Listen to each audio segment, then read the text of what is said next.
Gente, olha a pipoca roncando. Tá aqui, ó. Que agora ele botou na cabeça dele que ele tem que dormir encostado em mamãe.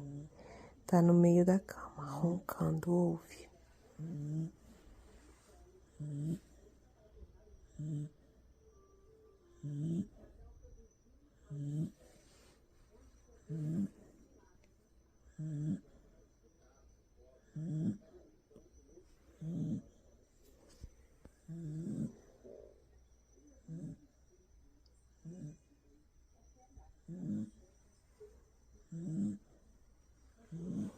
Daqui a pouco, ele começa a ter pesadelo das coisas que ele apronta durante o dia inteiro. Vocês precisam ver.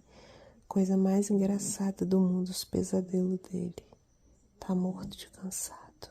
Beijos pra vocês. Até amanhã. Ei, amigos, se vocês gostaram do vídeo, curtam, comentem e compartilhem. Se inscrevam no canal de Pessote. Uma boa semana a todos.